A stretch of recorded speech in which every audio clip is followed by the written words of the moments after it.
one nation, under God, indivisible, with liberty and justice for all.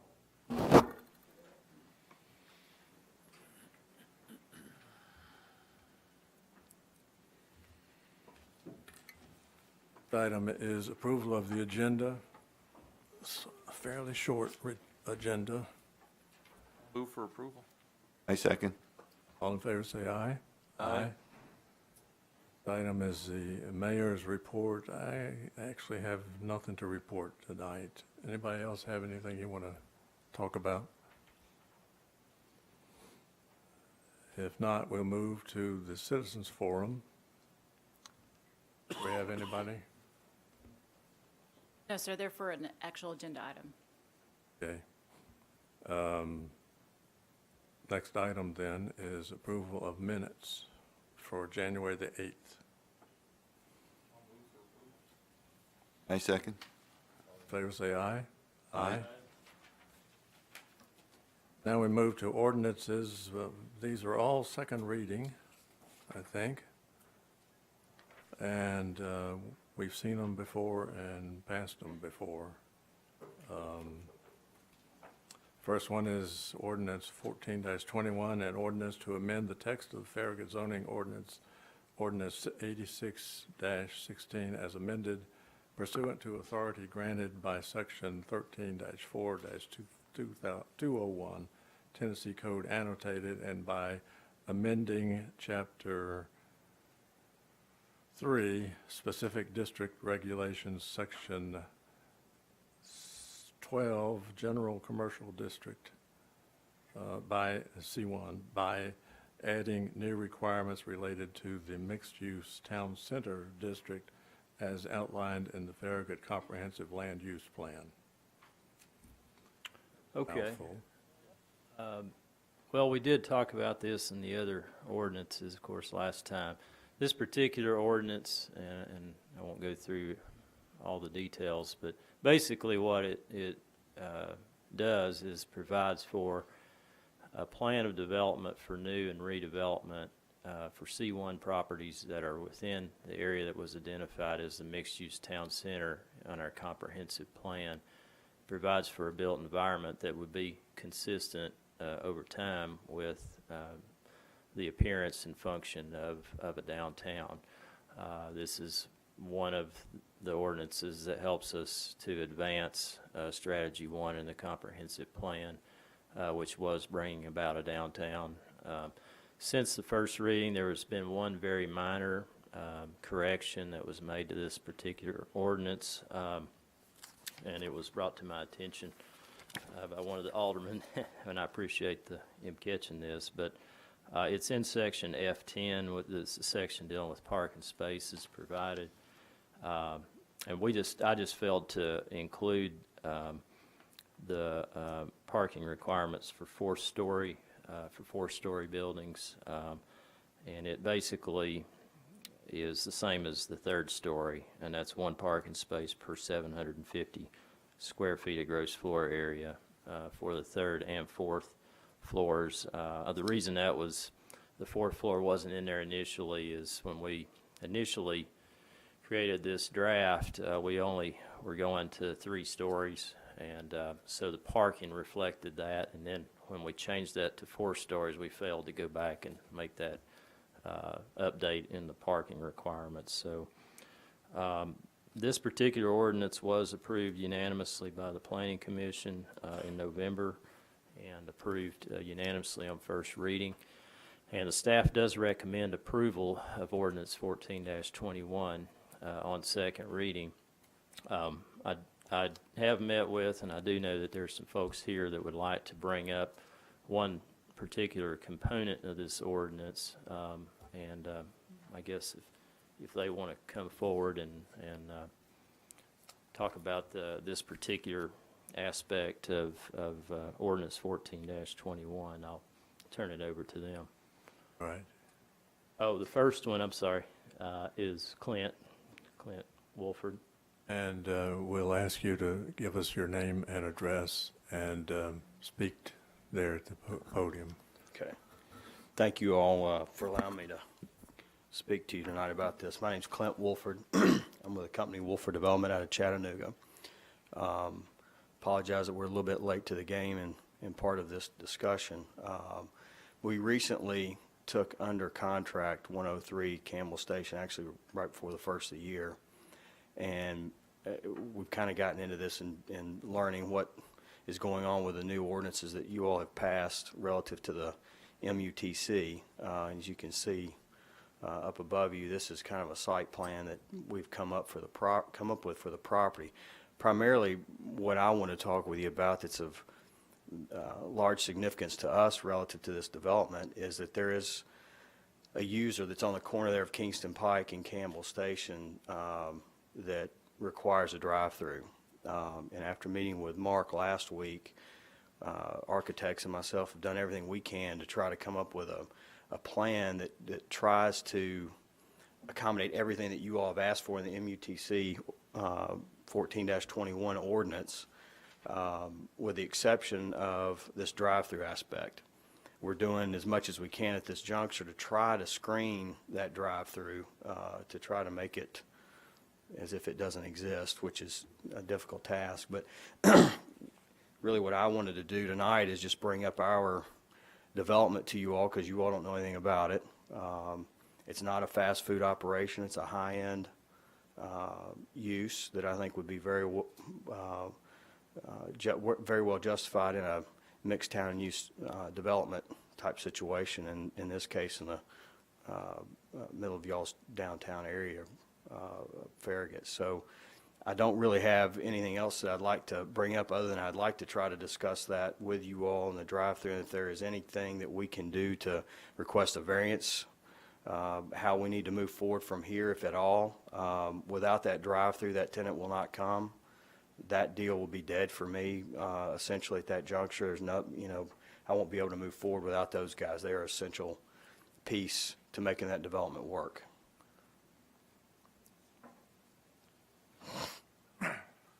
Just to give you some background, I know Ron and the mayor are fully aware of this. The drive-through aspect of what ultimately became this ordinance 14-21 has gone back and forth.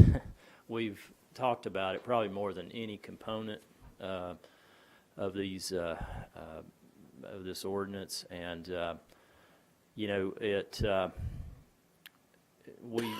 we knew that there would probably be this come up. The last time this went through the Planning Commission in November, the feeling was at that time was that the simplest thing to do at that point was just to go ahead and say that they're not allowed in the mixed-use town center, and then if someone wanted to have that revisited, they certainly could come before the appropriate boards and have that particular aspect of this ordinance reconsidered. And that, of course, is what Clint and his folks are doing at this time. When we were talking about the drive-through question with the Planning Commission, the staff did present some language for them to consider should they want to pursue to allow for drive-throughs in, and this is a little bit hard to read, but to allow for drive-throughs in the mixed-use town center. As some of you may recall, when the town center zoning district was created back in 2007, there was a lot of discussion about drive-throughs at that time, and there were provisions that were provided for in that zoning district for drive-throughs with very strict limitations. And some of those provisions were presented to the Planning Commission for their consideration. And basically what they're trying to do, and this is the top portion is talking about drive-throughs as it relates basically to food establishments. The bottom is dealing with financial and real estate services. But basically what we're trying to do, what we mentioned to the commission was that if somebody could design a drive-through that basically wasn't noticeable, you wouldn't really know it's even there, kind of like the LCUB customer service building off Campbell Station Road. They actually do have a drive-through in the back of that building, but no one would really notice it. So when we met with Clint last week and his folks, we were showed them this language. And to my knowledge, I think they're okay with all this. They might have a question about the menu board. But they are showing, one lane. They are locating a drive-through to the rear of the building, so it's not visible from public rights-of-ways. The menu board, they are proposing a menu board, and we may need some further discussion on that. Well, the language that I presented to the commission was that you wouldn't have a menu board, and you would be limited to a non-illuminated sign that would be on the building at the pickup window, similar to what Firehouse Subs has over at Brookline. They actually have a drive-through, but it's basically functions as a pickup window. But it is a convenience element. And then the entrance and exit would lead to a parking area or service drive and not directly to a public street. Their design, and I'll go back to that in a minute, also met that requirement or that stipulation. And then design minimizes vehicular and pedestrian conflicts, and it looked like that you could design it to meet that stipulation as well. But those were just some things that the staff threw out there that should the commission at that time had considered providing for drive-throughs, that if we built some specific parameters in there to help kind of conceal them and make them blend in more with what we were envisioning as a downtown look, that might be something that the commission could consider. But again, in November, when it was presented for the final recommendation from the Planning Commission, they just decided to go ahead and say that they're not allowed in the MUTC, and then if someone, wanted to revisit that, they certainly could. So I invited Clint and his folks to come, to the meeting so that they could bring this up at second reading.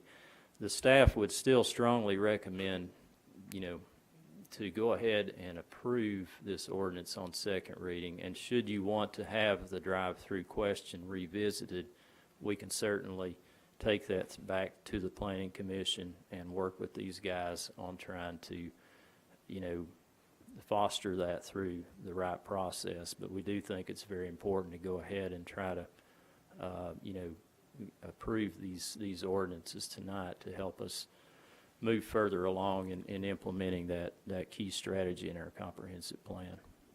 Mark, just to offer some additional commentary, because we did have a lot of discussion on this, and I think probably the vast majority of the Planning Commission was really not for drive-throughs, and there was a couple of us, myself included, although I voted for this both at the Planning Commission level and then obviously for the first reading here, as is. But he's exactly right. We voted to keep things moving forward so we can keep our arms around potential new development in that key area of our community.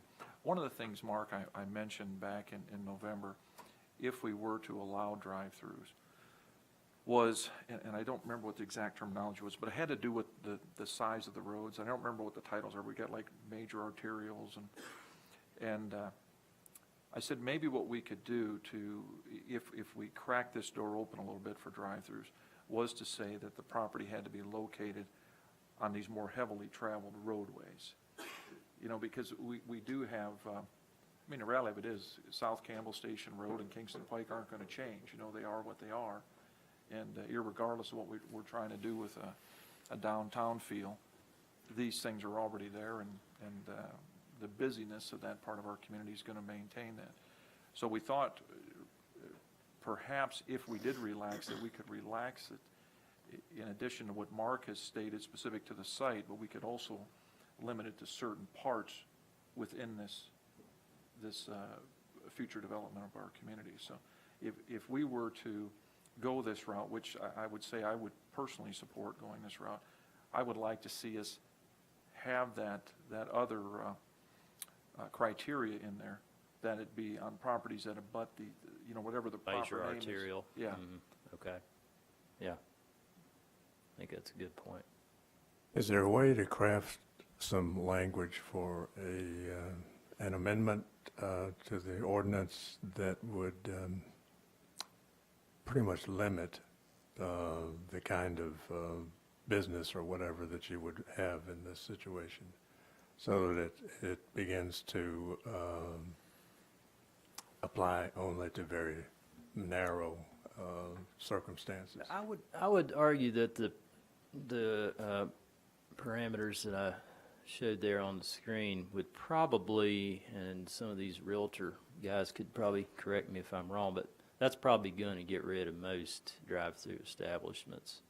I mean, you're going to be looking at a very narrow clientele that will be able to satisfy all those requirements, and those are probably going to be entities that would buy in more to what we're trying to do with the mixed-use town center, you know, and make it more of a pedestrian-focused area.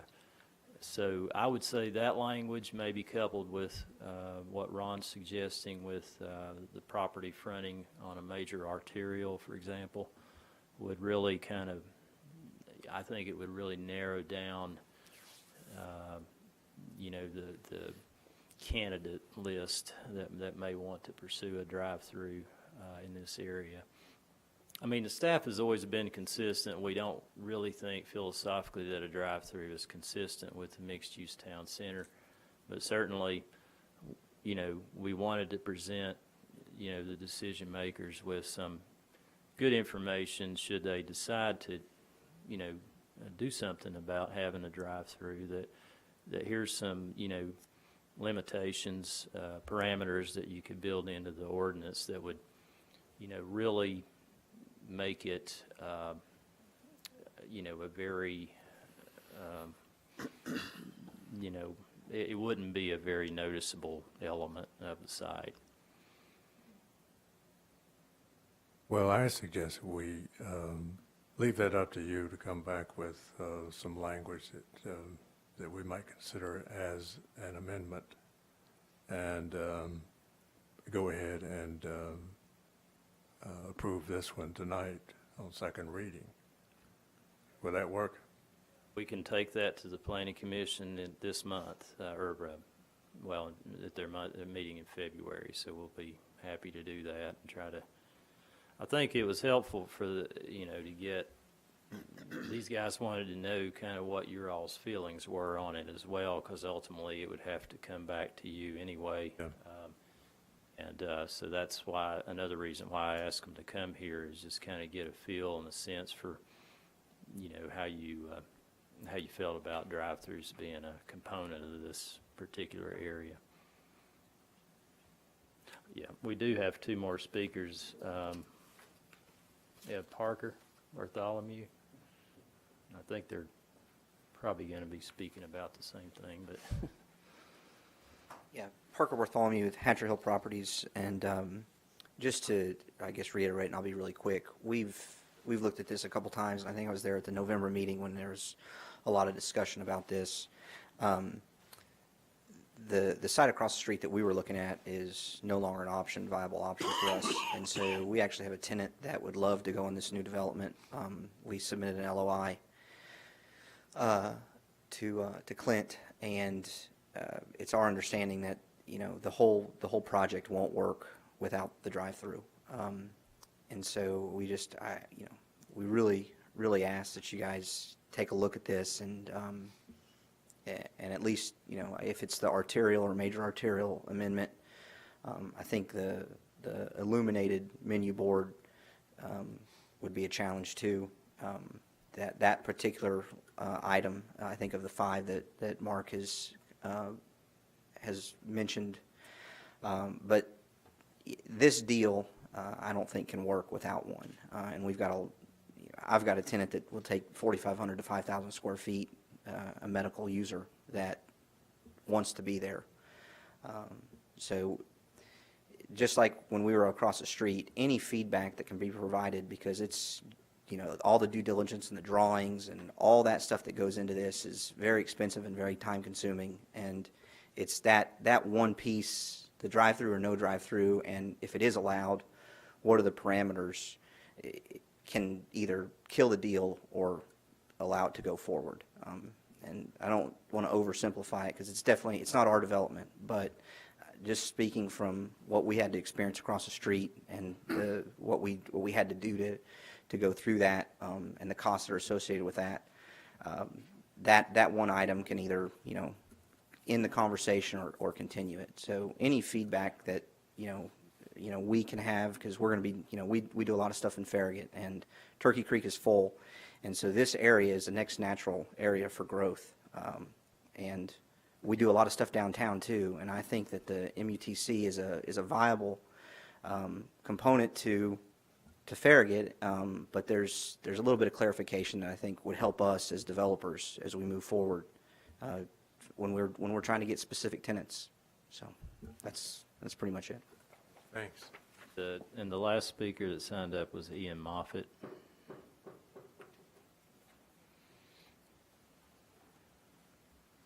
Ian Moffat. I'm with Whole Rob Commercial Properties. Bear with me, I was a casualty of the flu over the weekend, so I'm trying to get over it. I represent the owner of the old Phillips 66 property.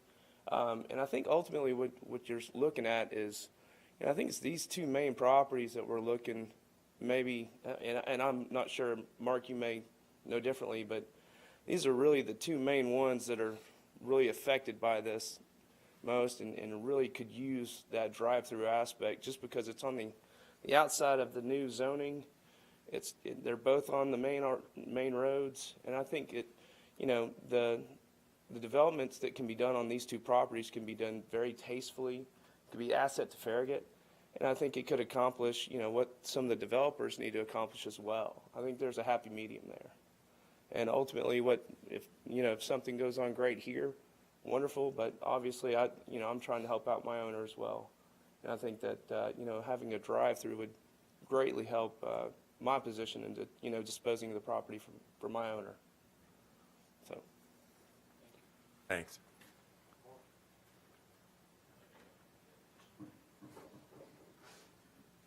Developer Warrior.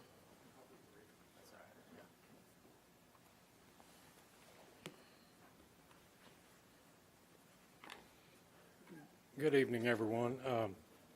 Appreciate the time to take a look at our site plan, which we rather hurriedly developed. But I thought that after studying the language of the proposed ordinance, it would be informative to you folks to see what one developer and one architect's interpretation of your new language might look like. And hopefully you can see that this plan does incorporate some of the goals that the new ordinance is intended to bring about. Although you can't see facades in just this site plan, we thought that the idea of having a consistent whole block appearance and the brick and two-story appearance, we thought that was something that we could bring to this development if we do go ahead with this. The area regulations where the ordinance says that buildings are pulled close to the streets and that no parking should be closer to the street than the buildings. We complied with that, and I think you can see the result there in the plan. And we made efforts to create a streetscape and some open public areas that are not just for show. The plaza in the middle of this development with a restaurant that might open out onto that plaza could be a lively place and could see some actual pedestrians, which is the goal of the ordinance. At the same time, we have some challenges on this site. We'd love to front on Kingston Pike, but anyone that's familiar with that steep slope up to the Pike knows that that's a real problem to grapple with, and we chose not to do that.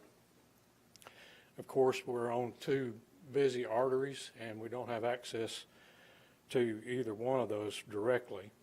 Those are two challenges. And then what comes along is a tenant that says they want to use the drive-through as part of their design. So I hope you can see that we made a good faith attempt to comply with the proposed language of the ordinance, with the exception of that drive-through component.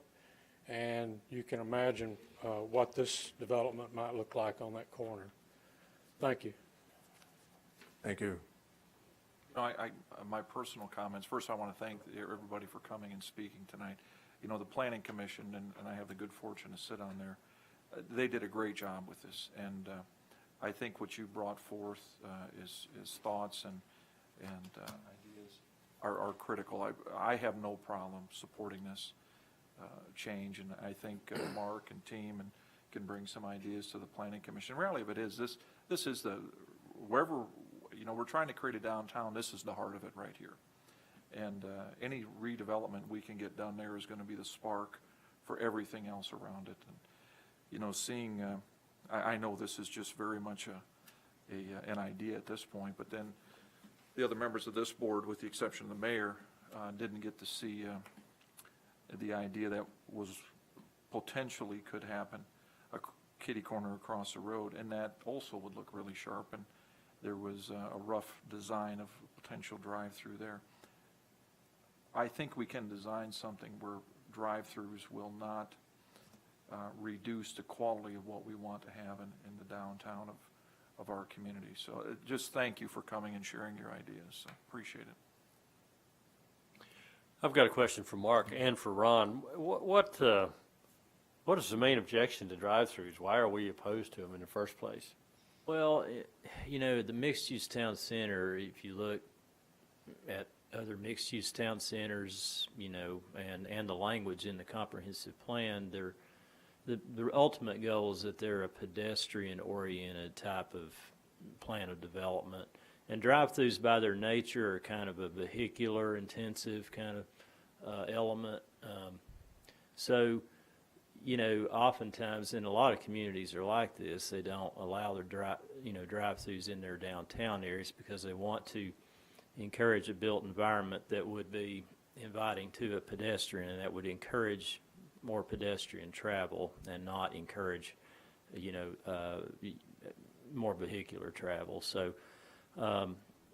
you know, when we were talking about the drive-through with the Planning Commission, they understood that character and that intent, and they also understand that, you know, you got two arterial roads there. But if someone can come up with a design that basically, at least visually, doesn't compromise, you know, what we're trying to do in the mixed-use town center, and it's really, you know, there's not a big focus on the drive-through, not a big focus on the vehicle, then it may be something that could be built into to the provisions for that area. So, you know, some communities have drive-throughs and some don't. Like I mentioned earlier, even our town center zoning district does provide for drive-throughs. We have some very specific language similar to what I presented earlier there that really narrowed down, you know, how that's going to look and function. But it's something that is not unheard of in a downtown area either. Thank you, Mark. And a question to the gentleman who has spoken. I know you don't want to reveal who your tenant is, but is this a national chain? This is a... Okay, so these are people who know what they're doing, understand their marketplace, have a business model that's demonstrated to work.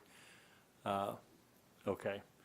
Yeah, I think we've got two high-profile corners of the town that have had empty buildings sitting there for years, and one of our stated objectives is to encourage redevelopment along Kingston Pike. So I can say that I would give this my unqualified and hearty support. Is that a motion?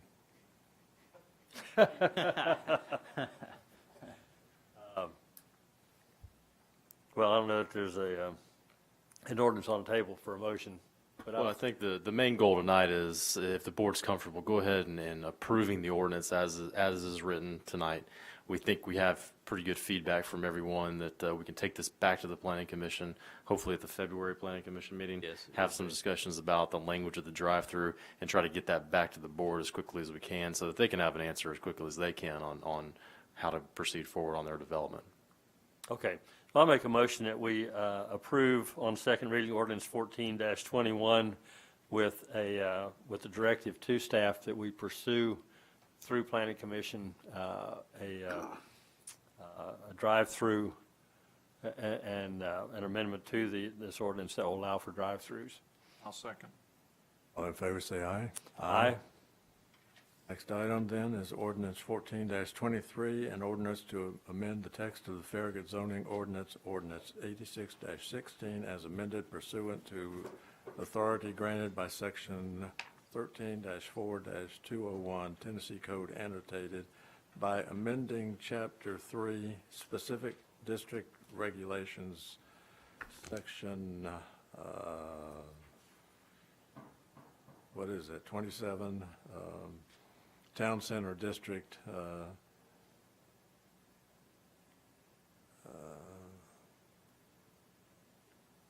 Town Center District, TCD area regulations, land area to change minimum land area for development.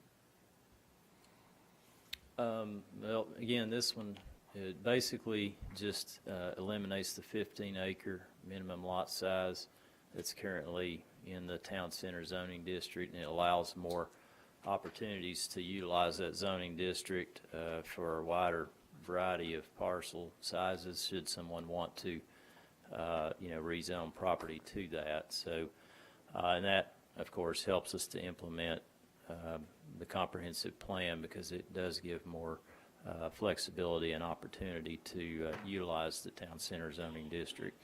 So the staff recommends approval on second reading of ordinance 14-23. Second. All in favor, say aye. Aye.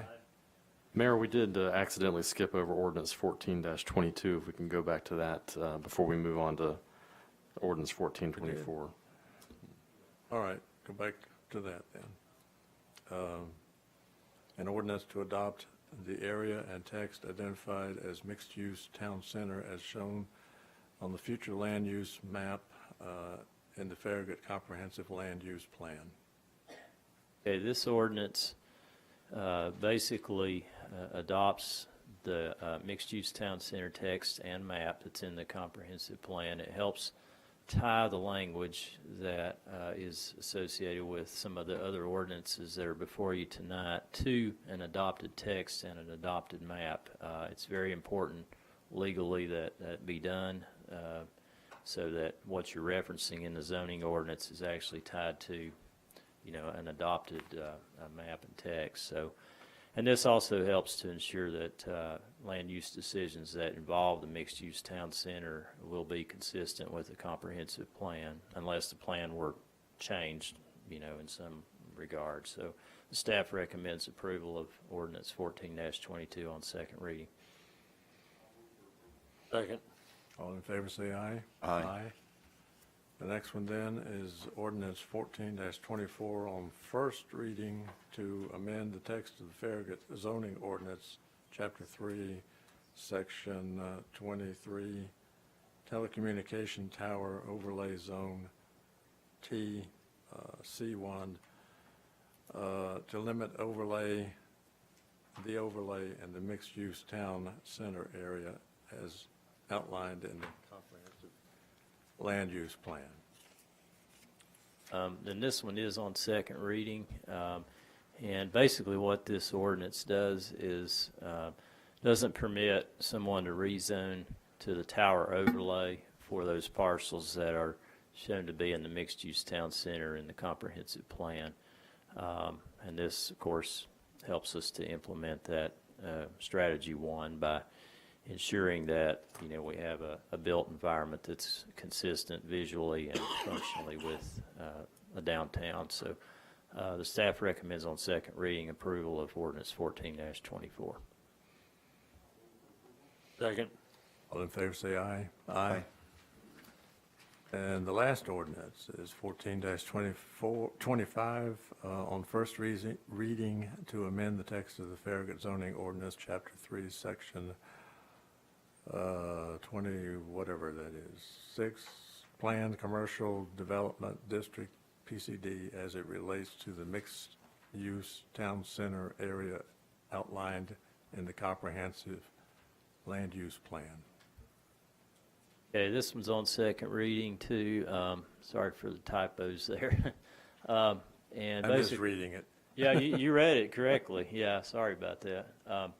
But this ordinance basically applies the parameters that were established in ordinance 14-21 for the C1 zoning district properties to the planned commercial development district, so that there's consistency between commercial properties that are within the mixed-use town center, that they will have a plan of development in the future that would be consistent with bringing about a downtown. So the staff recommends approval on second reading of ordinance 14-25. I'll move for approval. Second. All in favor, say aye. Aye. Business items, there's one. Approval of a request for supplement from Fulghum, Mccindoe Associates for additional engineering services, Mcphee, Wentworth, Greenway connector. I take it this is a bill. Well, yes, more or less. In your packets is a request for supplement for additional engineering services related to the Mcphee Wentworth Greenway connector.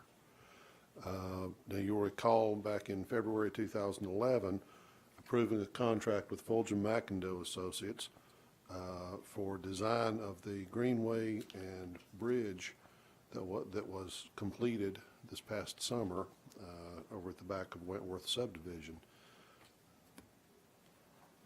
They provided all of the services, the design within the scope of services of that original agreement. But as we near the construction phase, typically how this works in engineering, we will sit back and look at, we've got to put together a contract. We try to clarify things within the project plans to try to give the potential bidders a clear picture of exactly what they're going to be bidding on. Typically that will that will avoid change orders. Oftentimes it will save us a lot on bids because it takes a lot of the risk off of the contractor, simply by clarifying how deep is the abutment going to have to go, how is it going to be founded, is it going to be on rock as opposed to a spread foundation. But we requested additional services to clarify the plans. And this is a supplement request so that they can be paid for all of the additional work that they did that was outside the original scope. This is a request for $18,500, and staff recommends approval. Harold, just a quick question. In reading the last sentence on the letter here, it says, please keep in mind that FEMA will require a review fee of $5,300. Do we need to do anything with that at this time, or will that be later? I don't think so. I think, Allison, I'm sorry, you may not have heard that. The additional $5,300 review fee for FEMA, we don't have to move any money or.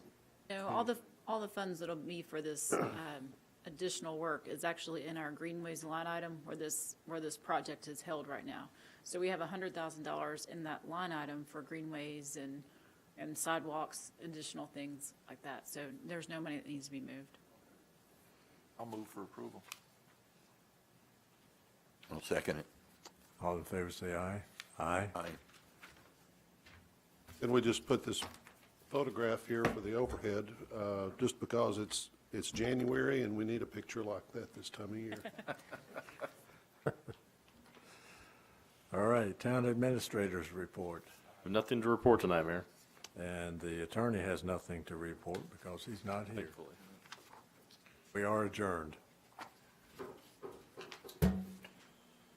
Notice we have some new equipment in the room. Very nice. Very fancy. All very well. You can hear